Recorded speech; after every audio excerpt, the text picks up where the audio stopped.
오늘 제목은 오직 깨어 정신을 차릴지라 라는 제목으로 하나님 말씀 증거하겠습니다. 죽음이란 우리에게는 자는 것이라고 말씀을 드렸습니다. 또 오늘은 죽음 다음에 데살로니가 성도들이 궁금해했던 것들은 무엇이냐면 바로 종말이라는 것입니다. 데살로니가 성도들은 교회가 개척이 되고 어려움 속에서도 견고하게 믿음으로 섰습니다. 근데 중요한 것은 흔들리기 시작했습니다. 그 흔들렸던 것은 두 가지였습니다. 죽음의 문제와 종말의 문제였습니다. 그 견고했던 믿음이 흔들릴 정도로 죽음과 재림, 종말이라는 말은 재림이십니다. 2절에 보면 주의 날이 다시 오실 예수님에 대한 말씀이겠죠. 근데 오늘 데살로니가 성도들은 이 두 가지로 인해서 흔들렸다는 것은 기초가 되지 못했던 것이고 또 그들에게 궁금함이 있었던 것입니다. 오늘 바울은 데살로니가 5장을 통해서 이 서신, 이 편지를 통해 그들이 흔들렸고 그들이 궁금해했던 이것을 아주 명쾌하게 그들에게 답변을 한다는 것입니다. 18절에 보세요. 4장 18절에 보면 이러한 말로 서로 위로하라. 자, 죽음에 대해서는 바울은 이런 답변을 했습니다. 마지막에 보니까 서로 위로하라는 것입니다. 또 종말에 대해서는 어떻게 할까요? 본문 마지막을 보세요. 서로 덕을 세우기를 너희가 하는 것 같이 하라. 자, 종말에 대해서는 이렇게 답변하고 있습니다. 서로 덕을 세우라고 말씀하고 있습니다. 그들이 흔들렸던 것은 무엇일까요? 사람들에게는 궁금한 것들이 참 많이 있습니다. 그리고 누군가가 이 궁금한 것을 맞추기만 하면 신통하게 봅니다. 또 그 사람을 의지하게 됩니다. 근데 오늘 성경에서 데살로니가 성도들이 가장 궁금했고 흔들렸던 것은 때와 시기라는 것입니다.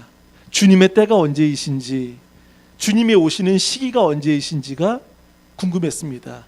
다시 말하면 데살로니가 성도들은 예수님이 오심을 기다렸던 것입니다. 여러분, 성도는 누구입니까? 주님을 기다리는 자입니다.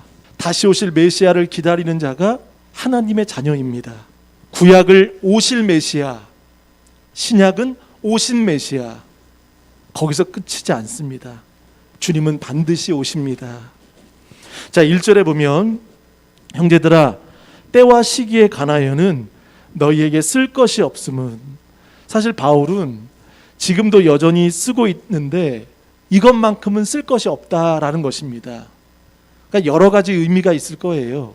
그것은 바울이 그들이 누구보다 잘 알기 때문에, 2절에 보세요. 2절 마지막에 보니까 너희 자신이 자세히 알기 때문이라. 너희가 알기 때문에 나는 때와 시기에 대해서 말하지 않겠다라고 말씀하는 것입니다. 사실 바울은 하나님이 알려주신 것만큼만 바울은 알았습니다. 특별히 이단들을 보면 사람들이 모르는 거, 아주 신기한 것들을 이야기할 때가 많이 있습니다. 근데 대부분 미혹입니다. 사도 바울은요, 하나님이 알려주신 것만큼만 알았습니다. 그리고 하나님이 알려주시지 않은 것은 알지 않았습니다. 궁금해하지 않았습니다. 그것은 하나님의 영역이기 때문입니다. 그럼 오늘 사도 바울은 주의 때와 시기를 아는가? 여러분, 바울은 모릅니다. 그런데 성도들은 알고 있다라고 2절에 너희 자신이 자세히 알고 있다라고 말하는 것은 굉장한 의문점이 들지 않습니까? 여러분, 성도는 어떤 사람입니까? 우리는 때와 시기를 모릅니다. 때와 시기를 주님이 가르쳐 주시지 않았습니다. 심지어 마태복음 25장에도 보면 천사도 모르고, 하늘의 천사도 모르고, 아들도 모르고 오직 아버지만 아신다라고 말씀하셨습니다. 그러면 그들이 자세히 알고 있는 것은 무엇일까요? 때와 시기는 모르지만 다시 오실 예수님은 반드시 오신다는 것을 알고 있습니다. 우리는 시기와 때에 집착하는 사람이 아닙니다. 우리는 예수 그리스도에게 집중하는 자입니다. 마태복음 24장 36절에 그러나 그날과 그때는 아무도 모르나니 하늘의 천사들도 아들도 모르고 오직 아버지만 아시느니라.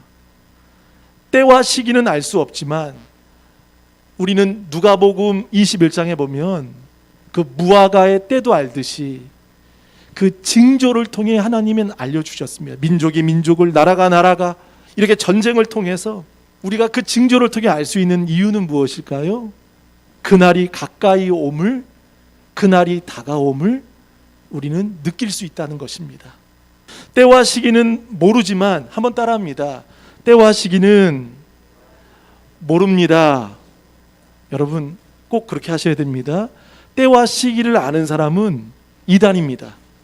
미혹당하지 마십시오.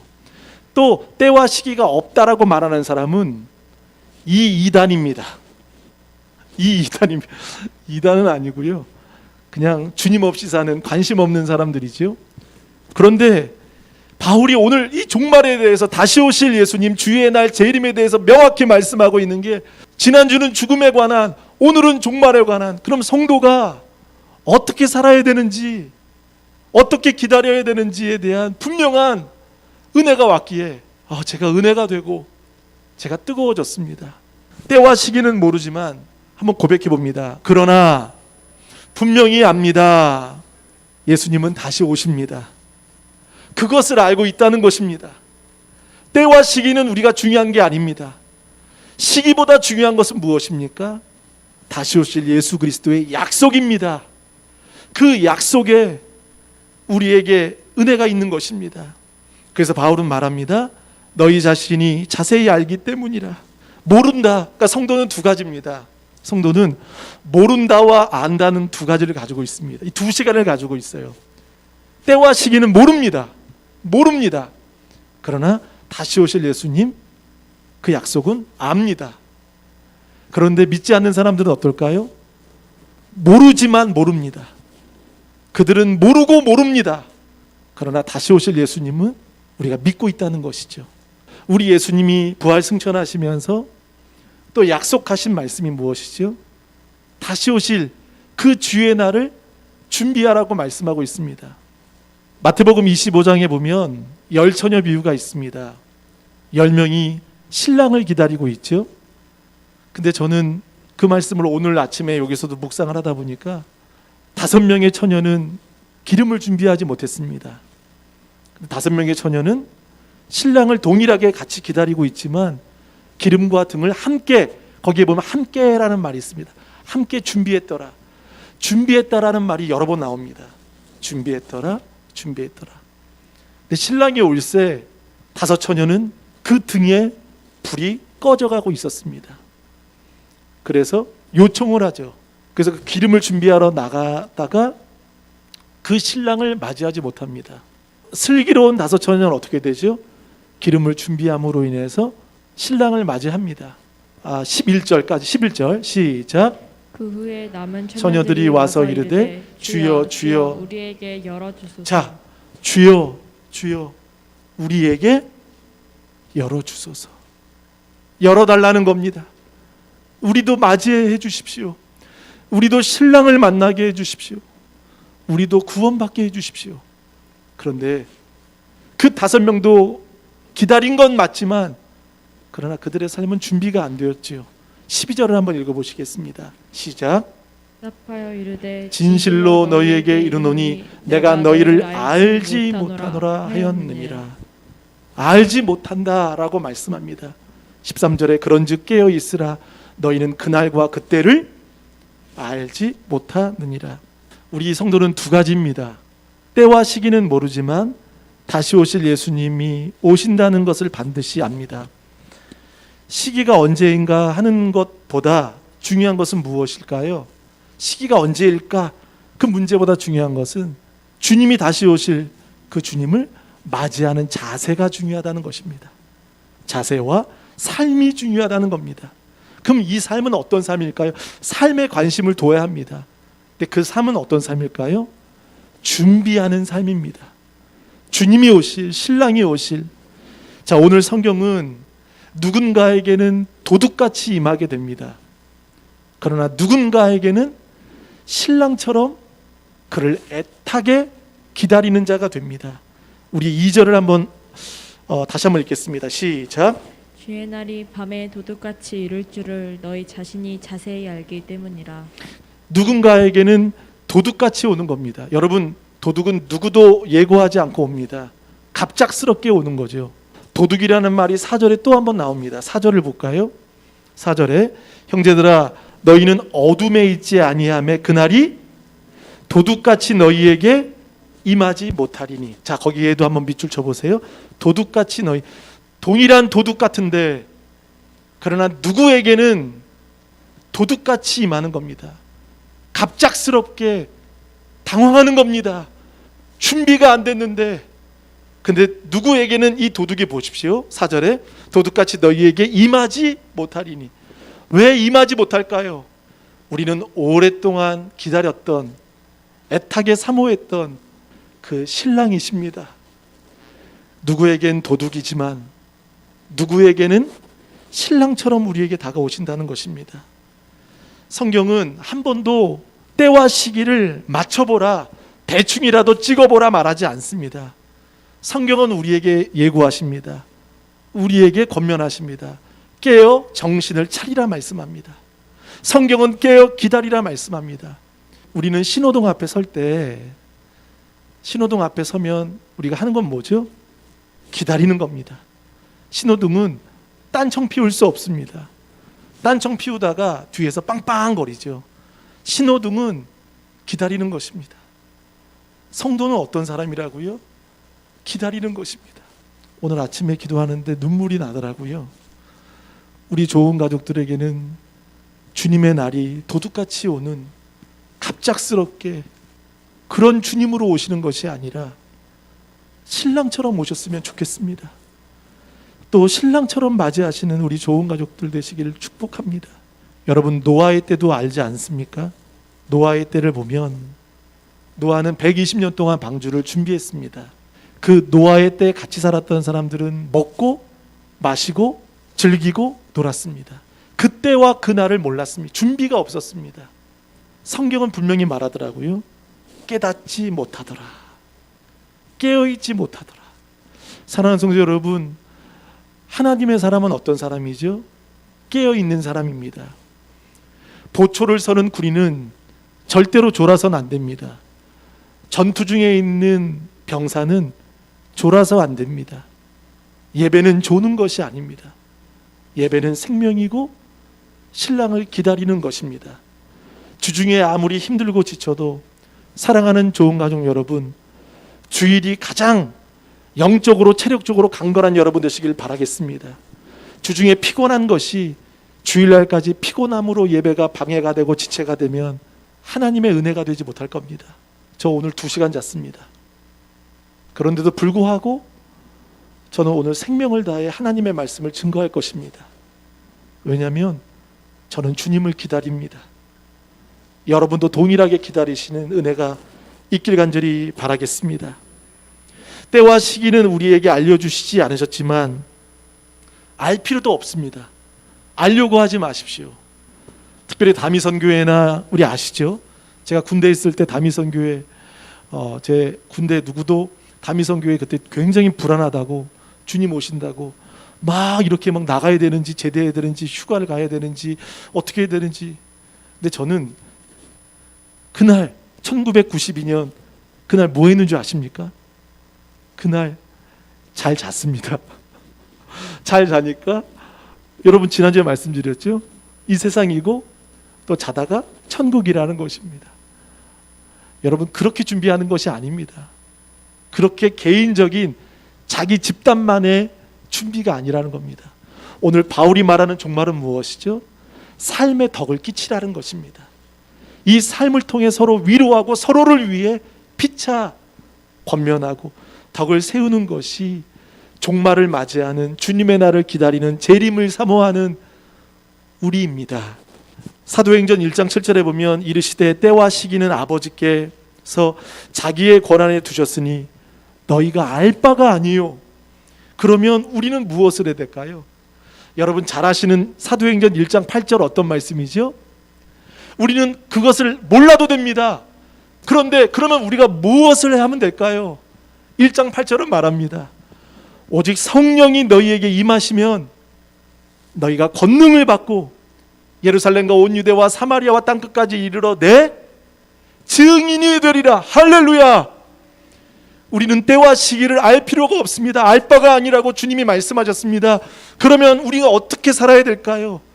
오직 성령이 오심을 기다리고 사모하고 권능을 받아야 또 이 땅 가운데 증인으로 사는 것이 종말을 맞이하는 사람의 진정한 자세요, 진정한 삶인 줄 믿습니다.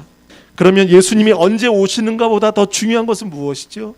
예수님의 오심도 중요하지만 다시 오실 예수 그리스도를 위해서 우리가 어떻게 살아가야 되는지, 우리가 어떻게 삶을 살아야 되는지가 중요한 겁니다. 여러분 한번 고백해 보십니다. 시기보다 자세가 중요합니다. 때보다 준비가 중요합니다. 어떤 삶을 준비하라고 말씀하는 거죠? 신랑 오실 기름과 등을 준비하고 준비하는 삶을 바라봐야 합니다.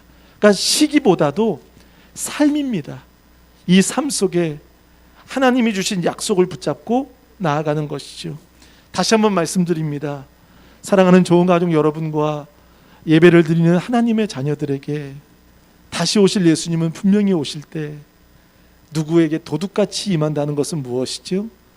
미련한 다섯 처녀는 주여 주여 우리에게도 열어주소서, 우리도 구원되게 하소서, 우리에게 열어주소서.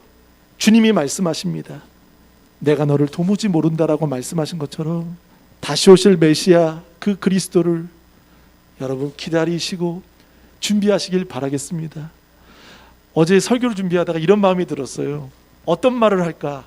제 개인적으로 이런 말을 했어요. 속으로 주님 오셨군요, 이 말이에요. 근데 이게 기쁨이 없이 하는 게 아니라 다시 오실 예수님에게는 기쁨의 날이라는 거예요. 누구에겐 멸망이지만 누구에겐 기쁨의 날입니다. 주님 오셨군요. 내가 살아있을 때 오시든 또 잠자는 자들 가운데도 주님이 함께 하신다고 말씀하신 것처럼 성도는 결국 들림받고 자다가 깨고 그 중요한 것이 무엇일까요? 예수님과 함께하는 것입니다. 영원히 함께하는 것입니다. 아멘. 그래서 대비 없이 살았던 사람들에게는 주님의 재림이 큰 충격으로 다가와 도둑 같은 느낌이 들어지지만 우리는 놀라지 않습니다. 우리는 왜 놀라지 않을까요? 우리는 늘 기다리고 있었기 때문입니다.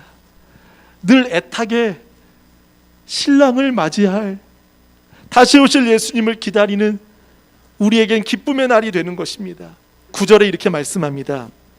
하나님이 우리를 세우심은 노하심에 이르게 하심이 아니요 진노에 있지 않고 오직 우리 주 예수 그리스도로 말미암아 구원을 받게 하려 함이라. 하나님의 마음은 어떤 마음이시죠? 아무도 멸망당하지 않는 것입니다. 아무도 멸망당하지 않고 누구도 구원받을 수 있도록 바울은 이 편지를 통해 종말에 대한 두려움처럼 느껴지지만 그러나 이 구절을 통해 예수 그리스도께 시선을 두게 합니다. 그리고 예수님에게 턴을 합니다. 오직 예수님을 바라보고 또 사모하는 마음이 돼야 합니다. 그래서 애타게 기다렸던 기쁨의 날이 여러분 모두에게 되시기를 축복합니다. 우리 시편을 한번 다 같이 보겠습니다. 시편 130편 6절입니다. 파수꾼이 아침이면 교대 시간이죠. 그리고 빨리 아침이 오면 이제 교대가 되니까, 근데 보세요, 파수꾼이 아침을 기다림보다 내 영혼이 더 주를 기다린다는 겁니다. 할렐루야. 내 영혼이, 한번 따라 하십니다. 내 영혼이 주님을 더 기다립니다. 여러분, 이게 하나님의 자녀입니다. 참으로 파수꾼이 아침을 기다림보다 더하도다. 여러분, 또 130편 7절과 8절에 보면 이런 말씀이 있어요. 풍성한 속량하심이 있으리로다. 그리고 너희의 모든 죄악을 속량하시리라. 속량이라는 말이 2번 나와요. 풍성한 속량입니다. 이것은 히브리 말로 고엘, 구속, 구원하신다는 겁니다. 너를 결코 버리지 않으신다는 예수 그리스도의 십자가가 풍량한 속량 속에 흔적으로 남아 있습니다. 8절에 보세요. 모든 죄악에서 속량하시리라. 예수 그리스도의 그 결론은 무엇입니까? 아버지의 결론은 모두 다 구원받기 원하십니다. 주의 종의 책임은 뭐죠? 교회 부흥시키는 것도 아니라 교회 외적으로 내적으로 뭐가 좋아지고 나빠지고 중요하겠죠.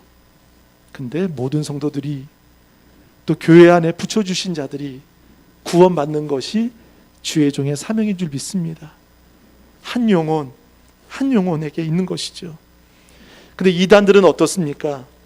이단들은 특정한 어떤 시기와 때를 이야기하면서 사람들에게 교묘하게 궁금증을 유발시키고 그렇게 합니다. 근데 정작 하나님이 원하시는 삶을 이단들은 살지 못하도록 만듭니다. 그러니까 바른 삶을 저버리게 만드는 게 누구죠? 이단이라는 것입니다. 이처럼 재림의 시기는 알 수 없지만 분명한 진리는 무엇이죠? 재림의 날이 반드시 온다는 것. 여러분, 그럼 우리가 어떻게 해야 될까요? 성경은 이렇게 말하고 있습니다. 5절을 읽어보겠습니다. 시작. 너희는 다 빛의 아들이요 낮의 아들이라. 우리가 밤이나 어둠에 속하지 아니하나니. 6절. 그러므로 우리는 다른 이들과 같이 자지 말고 오직 깨어 정신을 차릴지라. 할렐루야. 오직 깨어 정신을 차릴지라. 우리는 빛의 아들입니다. 성경은 두 가지로 말합니다. 우리는 밤의 아들이 아닙니다. 자는 아들이 아닙니다. 우리는 빛의 아들이고 낮의 아들입니다. 빛과 낮은 무엇이죠? 깨어 있다는 것입니다. 깨어 있는 자를 성경은 말합니다. 주님은 깨어 있는 성도들과 동행하시기도 또 함께 하시기도 하십니다. 세상이 아무리 어둡고 아무리 성도를 힘들게 하고 미혹해도 우리가 넉넉히 이길 수 있는 이유가 무엇입니까? 우리의 재능, 우리의 힘이 아니죠. 성경은 우리에게 말씀합니다. 아무리 어두운 세상 속에 힘겨운 고난의 폭풍우가 다가와도 우리가 능히 넉넉히 이길 수 있는 것은 저와 여러분이 빛의 아들이기 때문입니다. 낮의 자녀이기 때문입니다. 아멘. 꼭 기억하세요.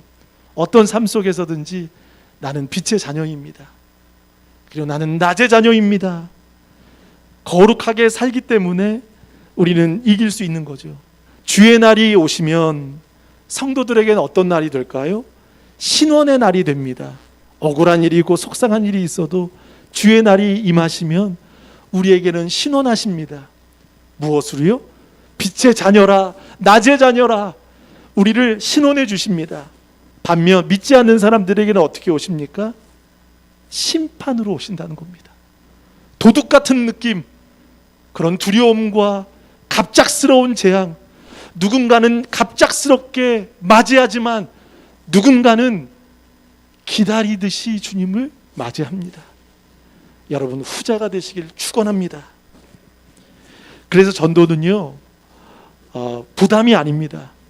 전도는 내가 전해줌으로 인해서 저분이 부담을 느끼면 어떡하지? 너무나 바쁜 분인데. 근데 여러분, 전도는 부담이 아니라 전도는 생명입니다.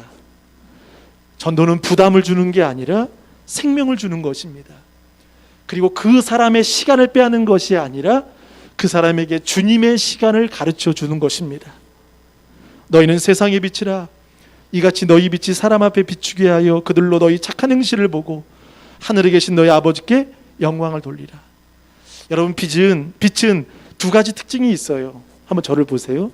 빛은 첫 번째, 자기 자신을 드러냅니다. 자기 자신을 드러냅니다. 여러분, 자동차 전조등을 켜면 두 가지를 보여주는 거죠. 자동차가 어디 있다는 것을 밝히는 거죠. 그리고 또 하나, 켜는 순간 그 상대방, 그 다른 사람을, 다른 것을 비춰줍니다. 빛의 자녀는 두 가지입니다. 자신을 예수 그리스도로 거룩되게 드러내는 것이고, 또 우리의 착한 행실로 누군가를, 전조등을 켜서 그 사람이 하나님을 영화롭게 하도록, 그 사람이 구원되도록 밝히 비춰주는 것이 빛입니다. 그래서 성경은 우리를 빛의 자녀라고 말씀하고 있습니다. 우리만을 비추는 게 아니라 나는 이 빛으로 착한 행실이 드러나는 겁니다. 그리고 누군가가 이 빛을 통해서 구원을 받는 겁니다. 에베소서 5장 8절에 말합니다. 너희가 전에는 어둠이더니 이제는 주의 빛이라. 빛의 자녀들처럼 행하라. 빛의 자녀들처럼 행하라. 여러분, 다시 오실 주님 아십니까? 믿으십니까? 그런데 제가 보기엔 다시 오실 예수님을 믿는다고 말하지만 마치 안 오시는 것처럼 살고 있는 분들이 많습니다. 좋은 교회 성도들 가운데 안 계실까요? 안 오시는 것처럼 다시 오실 예수님을 믿는다고 말하지만 안 오시는 것처럼 사는 사람들이 여러분 있으면 안 되는 거죠. 우리 성경을 보세요. 3절을 보겠습니다. 그 사람들이 이 사람들이죠. 5장 3절 시작. 그들이 평안하다 안전하다 할 그때에 임신한 여자에게 해산의 고통이 이름과 같이 멸망이 갑자기 그들에게 이르리니 결코 피하지 못하리라. 그들은 어떤 사람이죠? 평안하다, 안전하다. 이 사람들은 주님이 언제 오시는지, 오시든지 안 오시든지 말든지 이들은 관심이 없어요. 관심이 없어요. 데살로니가 성도들 가운데도 주님이 오시든지 안 오시든지 말든지 거기에 관심이 하나도 없어요. 마음이 없다는 거예요. 그러니까 평안하다, 안전하다 라고 말합니다. 근데 임신한 여자에게 해산의 고통. 여러분, 아이를 임신하면 어떻게 되는 거죠? 반드시 아이는 출생이 됩니다. 출산이 됩니다. 그날이 온다는 거예요. 임신한 여자에겐 반드시 출산의 고통이 온다, 해산의 고통이 온다는 겁니다. 근데 당시에는 수천 년 전이니까 아이가 언제 나올지 모르. 지금은 뭐 촉진제를 맞든지 또 예정일을 대략 압니다. 그렇죠? 우리 주영자매도 10월 언제라고 이야기했는데 예정일이 있죠. 근데 수천 년 전에 정확한 예정일이 있을까요? 제왕절개가 있을까요? 촉진제가 있습니까? 전혀 없습니다. 그래서 반드시 해산의 고통이 오는데 멸망으로 온다는 거예요. 멸망이 갑자기 그들에게 이르리니. 갑자기. 그러니까 사랑하는 성도 여러분, 성도는 놀라는 사람이 아니길 바라겠습니다. 아멘. 어떤 일이 있어도 두려워하지 않길 축복합니다. 다시 오시기 때문에 놀라지 마세요. 너무 놀라지 마세요. 우리 너무 잘 놀래요. 깜짝 놀랐어. 심장이 한 3개가 있으면 좋겠습니다. 갑자기 멸망이 그들에게 이르리니 그들은 평안하다 안전하다 말하는 사람들은 결코 피하지 못하겠다는 겁니다. 심판을 그들은 피할 수 없다는 거죠. 여러분, 사사기 18장에 보면 라이스라는 땅이 있죠. 제가 금요일 날은 사사기를 강의하려고 합니다. 라이스라는 땅에는 성경은 아주 이렇게 이야기하더라고요. 평온하고 염려 없고 안전하고 부족함이 없고 그 땅에는 평화로운 백성밖에 없다는 거예요. 근데요, 단 지파가 땅이 없을 때 5명의 정탐꾼을 라이스 땅에 보냅니다. 근데 정탐꾼이 갔는데도 이 라이스 땅의 사람들은 경계가 없어요. 깨어있지 않아요. 안주하고 있는 거죠. 평안하다, 안전하다, 평온하다. 그런데 5명이 돌아와서 단에 600명을 군사로 동원하고 무기를 들고 거길 칩니다. 근데 저는 여기서 놀라운 게 뭔지 아십니까? 그 600명이 이겼습니다. 그런데 그 전에 하나님이 말씀하셨습니다. 어떤 말씀을 하셨죠? 하나님이 평화로운 백성, 하나님이 그 땅을 너희 손에 넘겨 주셨노라. 무엇이죠? 600명이 이긴 게 아닙니다. 하나님이 이미 하나님 없이 평화롭고 안전하고 염려 없이 살아가는 그 땅을 하나님이 넘겨주셨다는 겁니다. 누가복음 여러분 12장 아시죠? 즐거운 고민을 하는 한 사람이 있습니다. 곡간을 쌓을 수 없을 정도로 너무나 재물들이나 곡식들이 많아서 이 부자가 이런 얘기합니다. 어찌할까? 스스로 독백합니다. 내 영혼아 어찌할까? 내 영혼아, 여러 해 쓸 물건들이 너무 많이 있는데 이제 평안히 먹고 쉬고 마시고 즐거워하자 라고 혼자 독백을 하고 있어요. 평안하다, 안전하다, 이제 창고를 더 만들자, 이제 우리 3대, 4대, 5대 우리 가문은 굶어 죽지 않아, 평안하다. 근데 주님이 말씀하셨습니다. 하나님이 이르시되 어리석은 자여, 오늘 밤에 내 영혼을 도로 찾으리니 그러면 내 준비한 것이 누구의 것이 되겠느냐? 그가 준비한 것은 무엇이죠? 자기를 위한 준비, 자신만을 위한 준비였습니다. 주님을 위한 준비가 아니었죠. 며칠 전에 제가 민지가 좋아하는 BTS를 한번 봤습니다. BTS 아시죠? 월드스타 방탄소년단 멤버가 7명이죠. 근데 그 BTS가 어떤 프로에 나와서 이야기를 했습니다. 연습생 시절을 이야기하더라고요. 2012년인가 그때부터 이제 연습생 시절을 하는데, 그때 30명의 사람들이 그 원룸에 모여서 집단 거주하면서 연습을 하는 겁니다. 뭐 지방에서도 올라오고 일산에서도 오고 뭐 전국에서 또 해외에서도 오고 30명이 모였대요. 그런데 그 피나는 그 고된 그 연습과 노동과, 심지어 어떤 청년은, 어떤 가수는 짜장면이 먹고 싶어서 울 정도로 짜장면 너무 그리웠다는 거예요. 그래서 30명 중에 7명 나왔대요. 7명. 참고 기다렸던 그 7명이 지금의 BTS입니다. 왜 근데 아멘을 안 해주시죠? 7명. 중간에 그 7명도요 집에 가고 싶었대요. 엄마가 너무 보고 싶었대요. 일산에 있던 친구는 짜장면이 너무 먹고 싶었대요. 나가고 싶었대요.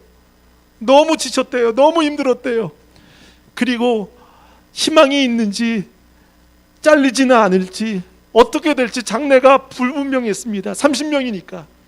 그런데 다 떠나고 그 7명을 통해서 하나님이라고 하면 안 되죠. 그 누구죠? 네네. 월드스타가 된 거 아니겠습니까?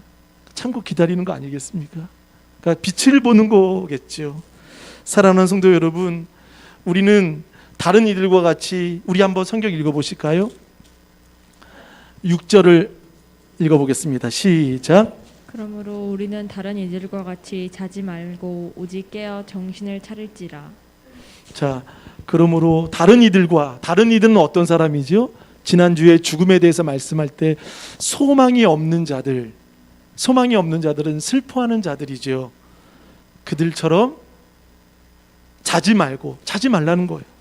오직 깨어 정신을 차리라는 겁니다. 자는 자들은 밤에 자고 취하는 자들은 밤에 취하되. 이 말은 이 사람들은 깨어 있어 본 적이 없다는 거죠. 우리 8절을 읽어보겠습니다. 시작.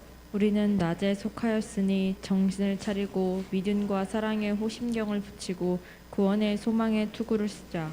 아멘. 데살로니가 전서의 특징은요, 여러분 1장 3절에 보면 1장 3절에 믿음, 사랑, 소망 나오죠. 그렇죠? 믿음의 역사, 사랑의 수고, 소망의 인내. 자, 근데 이건 또 접어두시고요. 이제 5장 8절을 보세요. 동일하게 나옵니다. 믿음과 사랑의 호심경, 구원의 소망. 자, 그러면 종말을 준비하는 사람은 어떤 사람이죠? 믿음으로 사는 사람이고, 사랑하며 사는 사람이고, 소망하며 사는 사람입니다. 이 땅에 믿음으로, 소망으로, 사랑으로 사는 게 우리라는 거예요. 신랑을 준비하고 신랑을 기다리는 사람, 우리입니다. 그런 삶으로 살아가시는 여러분 되시길 바라겠습니다. 결국 믿음과 사랑의 호심경은 가슴에 붙이는 갑옷입니다. 가슴이 뜨거워야 합니다. 그리고 구원의 소망의 투구는 우리의 머리는 항상 예수 그리스도를 기억하는 것입니다. 낮은 무엇입니까? 깨어있는 것이라면 밤은 자고 있다는 것입니다. 여러분, 항상 깨어있는 우리 모두 되시길 바라겠습니다. 그리고 소속이 분명해야 합니다. 우리는 낮의 아들이고 우리는 빛의 아들이기 때문에 우리는 타협이 아닙니다. 분명해야 합니다. 그러면 깨어 있을 수 있는 방법은 어떤 거죠? 다 같이 한번 고백해 봅니다. 기도. 깨어 있을 수 있는 방법은 기도입니다. 기도하는 겁니다. 기도하면 하나님의 영적인 도우심과 영적인 개입하심이 우리를 도와주십니다. 자, 이제 결론을 좀 말씀드리겠습니다. 성도의 착각 중에 하나가 믿으면 끝이라고 생각합니다. 믿으면 다 된 거로 생각합니다. 여러분, 성도는요, 믿음의 끝이 아닙니다. 믿음이 끝이 아닙니다. 성도의 믿음은 끝이 아니라 무엇이죠? 시작입니다. 시작하는 거예요. 제가 며칠 전에 이런 뉴스를 봤습니다. 우주 관광의 시대가 이제 열렸는데 어떤 억만장자가 우주 여행을 잠깐 하고 왔습니다. 한 몇 시간 하고 온 것 같아요. 몇 시간. 근데 그게 화제가 되었어요. 그리고 이제 앞으로 또 누가 갈 사람, 또 어떤 CEO가 갈 사람, 뭐 구글에서 갈 사람 뭐 다 있어요. 수십억이 들은 거겠죠. 근데 그게 화제가 돼서 땅에 내리자마자 막 뛰어 너무 기뻐하는 거예요. 근데 저는 그거 보면서 어떤 생각했는 줄 아세요? 여러분 잘 보세요. 너무 기뻐했던 또 앞에 사람들은 그래도 처음으로 일반 사람이 우주 관광을 하고 온 억만장자에 대해서 화제가 됐지만 저는 하나도 안 부러웠어요. 여러분, 우리는 우주를 가는 사람이 아니라 하나님 나라 가는 사람입니다. 우주를 가도 몇 시간 갔다 온 것도 그렇게 기쁘고 그렇게 돈 쓰고 갔다 왔는데 우린 돈으로 가는 게 아닙니다. 우리는 믿음으로 가는 것입니다. 아멘. 여러분, 제가 소설을 말하는 것입니까? 성경을 말하는 것입니다. 우리는 하나님의 나라 갑니다. 돈을 잃으면 조금 잃은 것 같습니다. 관계를 잃으면 많이 잃은 것 같습니다. 건강을 잃으면 다 잃은 것 같습니다. 영혼을 잃으면 영혼을 잃습니다. 사랑하는 성도 여러분, 그 천국을 소망하시길 간절히 바라겠습니다. 그러면 아직 주님의 날, 주님을 믿지 않는 우리 가족들이 있죠. 그러면 어떻게 해야 될까요? 우리가 그들을 위해서 기도해야 됩니다. 그리고 그들도 주님이 도둑같이 임하시지 않도록, 그들에게 신랑처럼 오실 수 있도록 기다리는 마음이 들 수 있도록 우리 가족들을 위해서 기도하고 믿지 않는 이웃들을 위해서 전도하시는 저와 여러분 되시기를 축복합니다. 자, 한번 읽겠습니다. 10절을 한번 읽어볼까요? 시작. 예수께서 우리를 위하여 죽으사 우리로 하여금 깨어있든지 자든지 자기와 함께 살게 하려 하셨습니다. 자, 거기 밑줄 쳐보세요. 함께 살게 하려 하셨느니라. 이겁니다. 믿음의 결론은 또 하나님이 우리에게 정해놓으신 것은 함께 하시는 겁니다. 함께. 그리고 9절에 말씀합니다. 거기 밑줄 치셨나요? 오직 우리 주 예수 그리스도로 말미암아 구원을 받게 하려 하심이라. 우리에겐 구원, 갑작스러움이 되지 않도록 하나님의 자비하심과 인내하심으로 여러분 믿지 않는 가족들과 이웃들에게 전하시는 여러분 되시길 바라겠습니다. 우리만 하나님 나라 가면 안 되잖아요. 우리 가족들, 우리 부모님, 우리 자녀들, 우리가 아는 영혼들을 여러분 사모한다면 우리는 이 땅에 정말 빛으로 살아야 됩니다. 낮의 자녀로 살아야 합니다. 자, 여러분, 이제 죽음에 대해서 지난주에 서로 위로하고 또 종말에 대해서는 서로 덕을 세우고 이제 우리의 삶이 확연히 달라진 주님 오실 그 기다림을 가지고 안 오시는 것처럼 사는 것이 아니라 오시는 것처럼 기다리고 준비하는 우리 모두 되시기를 예수님의 이름으로 축원합니다. 아멘.